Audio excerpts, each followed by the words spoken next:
Sir നമസ്കാരം. നമസ്കാരം. CPM എന്ന പാർട്ടിയിൽ വലിയ വലിയ അഗ്നിപർവ്വതങ്ങൾ പുകയുന്നു എന്ന് വേണം മനസ്സിലാക്കാൻ. ഈ തെരഞ്ഞെടുപ്പ് പരാജയത്തെ തുടർന്ന് പല രീതിയിലുള്ള പരാജയ അവലോകനങ്ങൾ ചേർന്നു. തിരുത്തേണ്ടവർ തിരുത്തും, മാറേണ്ടവർ മാറും എന്നൊക്കെ പറഞ്ഞ് എഴുതി വയ്ക്കുന്നതല്ലാതെ അവിടെ ഒരു തിരുത്തലും നടക്കുന്നില്ല, ഒരു മാറ്റവും നടക്കുന്നില്ല. കഴിഞ്ഞ ദിവസം കണ്ണൂർ ജില്ലാ സെക്രട്ടറി ആയിരുന്ന എം വി ജയരാജൻ ഒരു പ്രസ്താവന നടത്തി. അതായത് പാർട്ടിയിൽ നിന്ന് പിരിഞ്ഞുപോയ TK ഗോവിന്ദനും V കുഞ്ഞികൃഷ്ണൻ അടക്കമുള്ള ആളുകൾ പാർട്ടിയിലേക്ക് തിരിച്ചു വരണം, അഥവാ അവരെ പാർട്ടിയിലേക്ക് തിരിച്ചു കൊണ്ടുവന്ന് പാർട്ടിയെ ശക്തിപ്പെടുത്തണം എന്നാണ് പറഞ്ഞത്. എന്നാൽ തങ്ങൾ പാർട്ടിയിൽ ചെയ്ത എന്ത് തെറ്റാണ് തിരുത്തേണ്ടതെന്ന് തിരിച്ച് TK ഗോവിന്ദനും V കുഞ്ഞികൃഷ്ണനും MV ജയരാജനോട് ചോദിക്കുകയുണ്ടായി. അതിന് മറുപടി ഉണ്ടായില്ല. എന്നാൽ CPMന്റെ സംസ്ഥാന സമിതി ചേർന്ന് കഴിഞ്ഞപ്പോൾ MV ജയരാജനോട് പാർട്ടിയിൽ അതിനിശിതമായ വിമർശനമാണ് ഉണ്ടായത്. ആര് പറഞ്ഞിട്ടാണ് അങ്ങനെ പറഞ്ഞത്? പാർട്ടിയുടെ തീരുമാനം അങ്ങനെയല്ലല്ലോ, പിന്നെ എന്തിനാണ് അത്തരം പരസ്യ പ്രസ്താവനകൾ നടത്തിയത്? ഇത് കേട്ട് MV ജയരാജൻ ക്ഷമ പറഞ്ഞു, താൻ ഖേദം പ്രകടിപ്പിക്കുന്നു, അത്തരത്തിലുള്ള കാര്യങ്ങൾ ജാഗ്രത കുറവുണ്ടായി, ആലോചിക്കാതെ പറഞ്ഞതാണെന്ന് പറഞ്ഞു. ഇത്തരം ഒരു മറുപടി കൊടുത്തിട്ടും പാർട്ടി സംസ്ഥാന സെക്രട്ടറിയായ MV ഗോവിന്ദൻ MV ജയരാജനെ കടന്നാക്രമിക്കുന്ന കാഴ്ചയാണ് കണ്ടത്. കാരണം CPMൽ നിന്നും പിരിഞ്ഞു പോയ ആളുകളെ, വർഗവഞ്ചകർ, വർഗശത്രുക്കളായ ആളുകളെ CPMലേക്ക് പിന്നീട് തിരിച്ചെടുക്കില്ല. അത് പാർട്ടിയുടെ നയമല്ല. അതുകൊണ്ട് ഇത്തരം കാര്യങ്ങൾ ഇനി ഔദ്യോഗികമായോ അനൗദ്യോഗികമായോ ഒരു പാർട്ടി വക്താവും സംസാരിക്കാൻ പാടില്ല എന്ന് MV ഗോവിന്ദൻ പറഞ്ഞു. അത് മാധ്യമങ്ങൾ അതേപടി റിപ്പോർട്ട് ചെയ്തു. ഇത് കേട്ടപടി EP ജയരാജൻ ചാടി വീണു. കാരണം EP ജയരാജൻ ചാടി വീഴാൻ ഒത്തിരി കാരണങ്ങളുണ്ട്. എന്നെക്കാൾ ഭംഗിയായി സാറിന് അതിൻ്റെ ചരിത്രം മുഴുവൻ അറിയാം. കോടിയേരി ബാലകൃഷ്ണൻ സംസ്ഥാന സെക്രട്ടറി പദത്തിൽ നിന്ന് മാറി അദ്ദേഹത്തിൻ്റെ മരണത്തിന് ശേഷം പിന്നീട് ആരായിരിക്കും CPMന്റെ സംസ്ഥാന സെക്രട്ടറി എന്നുള്ള അഭ്യൂഹങ്ങൾ പടരുമ്പോൾ EP ജയരാജൻ തന്നെയാവാം.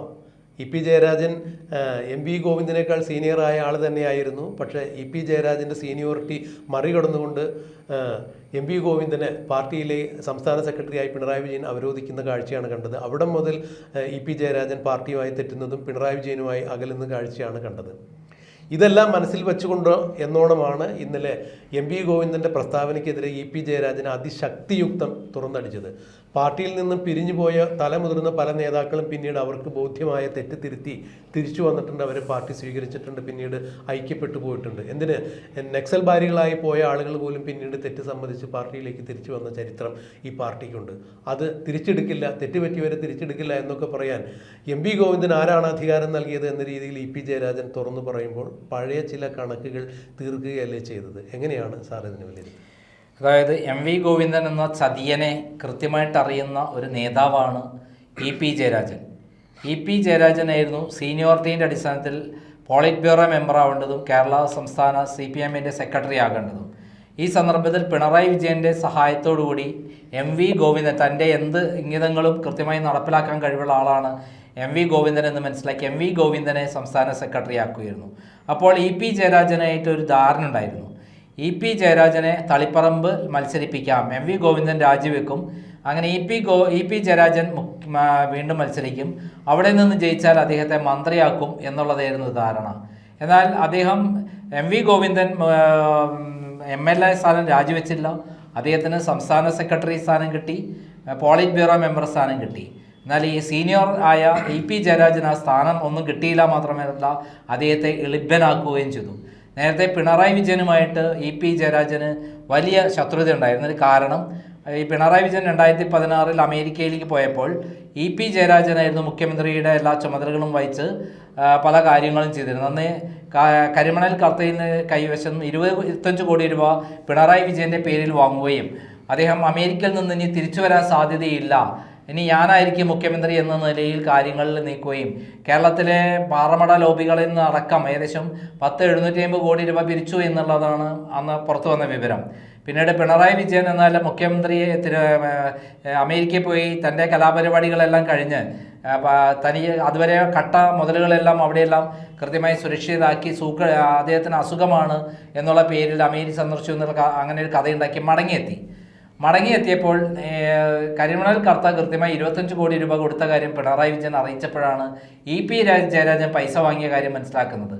അങ്ങനെയാണ് പിണറായി വിജയൻ മനസ്സിലാക്കിയത് ഈ കരിമണൽ കർത്തയെ വെച്ച് ബ്ലാക്ക്മെയിൽ ചെയ്താൽ അവർക്ക് ആവശ്യമുള്ള കരിമണൽ എലിമിനേറ്റും അടങ്ങിയ കരിമണൽ കൊടുത്തു കഴിഞ്ഞാൽ കോടികൾ ഉണ്ടാക്കാമെന്ന് പഠിക്കുന്നത്. അങ്ങനെ കരിമണൽ കർത്തയെ ബ്ലാക്ക്മെയിൽ ചെയ്തിട്ടാണ് പിണറായി വിജയനും മകളും കൂടെ കോടികൾ ഉണ്ടാക്കുന്നത്. അങ്ങനെയാണ് പിണറായി വിജയൻ്റെ മകൾ ആ കേസിൽ പ്രതിയായിത്തീരുന്നു, മാസപ്പടി കേസിൽ. ഇങ്ങനെ പിണറായി വിജയൻ പിന്നീട് എന്ത് ചെയ്തു? ഇ പി ജയരാജന് കൃത്യമായി അദ്ദേഹത്തിന് വ്യവസായ മന്ത്രി സ്ഥാനം രാജിവെപ്പിച്ചു, ഒരു കാരണമുണ്ടാക്കി. പിന്നീട് അദ്ദേഹത്തിന് അടുത്ത തവണ മത്സരിക്കാനുള്ള സീറ്റ് പോലും കൊടുത്തില്ല.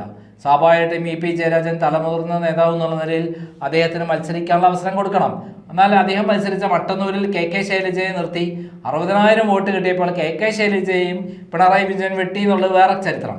അങ്ങനെ ഇ പി ജയരാജൻ ആരുടെ ശത്രുവായി മാറി? പിണറായി വിജയൻ്റെ. അതോടൊപ്പം എം വി ഗോവിന്ദൻ്റെ വാക്കായിരുന്നു താൻ പാർട്ടി സെക്രട്ടറി ആയാൽ ഈ തളിപ്പറമ്പ് സീറ്റ് കൊടുക്കാം, പ്ലസ് മത്സരിപ്പിച്ച് ജയിച്ചു കഴിഞ്ഞാൽ അദ്ദേഹത്തിന് മന്ത്രിസ്ഥാനം. രണ്ടും ഒന്നും ചെയ്തില്ല. ഈ ചതി കൃത്യമായിട്ട് അറിയുന്ന ഇ പി ജയരാജൻ പറഞ്ഞു പറ്റി ഇ പി ജയരാജൻ ഇപ്പോൾ കൃത്യമായി തിരിച്ചടിച്ചിരിക്കുന്നു എന്നുള്ളതാണ്. മാർക്സിസ്റ്റ് പാർട്ടിയിൽ ഉരുണ്ടുകൂടിയ വലിയ പൊട്ടിത്തെറികളുടെ ഭാഗമായി നേതാക്കന്മാർ കക്ഷി ചേരാൻ തുടങ്ങിയിരിക്കുന്നു. എം വി ജയരാജൻ പറഞ്ഞതിൽ എന്താ തെറ്റ് എന്ന് പറഞ്ഞുകൊണ്ടാണ് അദ്ദേഹം രംഗത്ത് വന്നിരിക്കുന്നത്. അത് 100% ശരിയാണ് താനും. പാർട്ടിയിലേക്ക് എല്ലാവരെയും തിരിച്ചു കൊണ്ടുവരിക, അവരെ തെറ്റുപറ്റിയാൽ തെറ്റ് തിരുത്തിക്കുക, എന്നിട്ട് അവരെ പാർട്ടിയിലേക്ക് തിരിച്ചു കൊണ്ടുവരിക എന്നുള്ളതാണ് പാർട്ടിയുടെ നയം എന്നിരിക്കെ എം വി ജയരാജൻ്റെ പ്രസ്താവനയ്ക്കെതിരെ എം വി ഗോവിന്ദൻ പറഞ്ഞ എന്താ? എം വി ഗോവിന്ദൻ പറഞ്ഞത് അവർ വർഗവഞ്ചകരാണ്. പല്ല് ഇറുക്കി കാണിച്ച് വല്ലാതെ കോപിഷ്ഠനായി അദ്ദേഹം ഒരു പത്രക്കാരോട് സംസാരിക്കുന്ന രീതി കാണുമ്പോൾ പോലും അത് ഒരു വെറുക്കപ്പെട്ടവൻ്റെ ഒരു രീതിയാണ്, വെറുപ്പാണ് അദ്ദേഹം കാണിക്കുന്നത്. ഒരു പാർട്ടി സെക്രട്ടറി കാണിക്കാൻ പാടില്ലാത്ത രൂപത്തിലുള്ള ഒരു രൂപമായിരുന്നു എം വി ഗോവിന്ദൻ്റേത്. അതിൽ നിന്ന് മനസ്സിലാക്കേണ്ട കാര്യം എന്താണ്?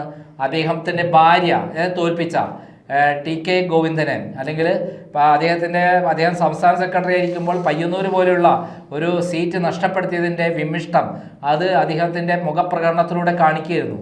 എങ്ങനെയെങ്കിലും നഷ്ടപ്പെട്ട നേതാക്കന്മാരെ തിരിച്ചു കൊണ്ടുവന്ന് പാർട്ടിയെ ശക്തമാക്കുകയല്ല വേണ്ടത്, ചെയ്യുന്നതിന് പകരം അദ്ദേഹത്തിൻ്റെ എല്ലാ തരത്തിലുള്ള ശൗര്യം, സ്വന്തം ഭാര്യ തോറ്റതിലുള്ള അദ്ദേഹത്തിനുണ്ടായ വല്ലാത്ത മാനസിക വിഷമം തുറന്നു കാണിക്കുന്ന രൂപമാണ് അദ്ദേഹം കാണിച്ചത്. അതിനെതിരെയാണ് ഇ പി ജയരാജനും രംഗത്തിറങ്ങിയിരിക്കുന്നത്. ഇപ്പോൾ ഇ പി ജയരാജനും എം വി ജയരാജനും പി ജയരാജനും ജയരാജന്മാർ ഒറ്റക്കെട്ടായിരിക്കുന്നു. കേരളത്തിൽ ഇപ്പോൾ വന്നുകൊണ്ടിരിക്കുന്ന മാർക്സിസ്റ്റ് പാർട്ടിയിലെ വലിയ പൊട്ടിത്തെറികളുടെ ഭാഗമായി നിയമസഭയിൽ തന്നെ പിണറായി വിജയനെതിരെ മുൻ ധനകാര്യമന്ത്രി ബാലഗോപാൽ എടുത്ത് അടിച്ച ഒരു കാര്യം നമ്മൾ നേരിട്ട് കാണുകയുണ്ടായി. മുഖത്തടിച്ച പോലെയാണ്. എന്താണ് നിങ്ങൾക്ക് മിണ്ടാനൊന്നുമില്ലേ എന്ന് പറഞ്ഞ് ഇരിക്കാനും നിൽക്കാനും പറ്റാത്ത ഒരു ആൾ പ്രതിപക്ഷ നേതാവായി ചോദ്യത്തിന് ഉത്തരം പറയാൻ പറ്റാത്ത വിധത്തിൽ വി.ഡി. സതീശൻ്റെ തിരിച്ചടിയിൽ ഒന്നും മിണ്ടാൻ പറ്റാത്ത അവസ്ഥയിൽ ഇരിക്കുന്ന പിണറായി വിജയനെ നോക്കിയാണ് മുൻ ധനകാര്യമന്ത്രി പറഞ്ഞത്. ഇതേപോലെ തന്നെയാണ് രാജ്യവും ഇതേപോലെ പൊട്ടിത്തെറിച്ചിരിക്കുകയാണ്. ഇതേപോലെ മാർക്സിസ്റ്റ് പാർട്ടിയിൽ വലിയൊരു വിള്ളൽ ഉണ്ടാകാൻ പോകുന്നു എന്നുള്ളതിൻ്റെ ലക്ഷണങ്ങളാണ് ഇ പി ജയരാജനിലൂടെ ഇപ്പോൾ പുറത്തു വന്നിരിക്കുന്നത്. അത് ചെറിയ തിരിച്ചടിയല്ല, മാർക്സിസ്റ്റ് പാർട്ടിയിൽ പിളർപ്പ് വരാൻ പോകുന്നു. ഒരു ഭാഗം CMPയിലേക്ക്, ഒരു ഭാഗം RMPയിലേക്കും എല്ലാം പോകാൻ പോകുന്നു എന്നുള്ള വിവരങ്ങൾ പാർട്ടിക്കുള്ളിൽ നിന്ന് വരുന്നു. ഒരു ഭാഗം പൂർണ്ണമായി കോൺഗ്രസിലേക്ക് പോകുന്നു, ഒരു ഭാഗം BJPയിലേക്ക് പോകുന്നു.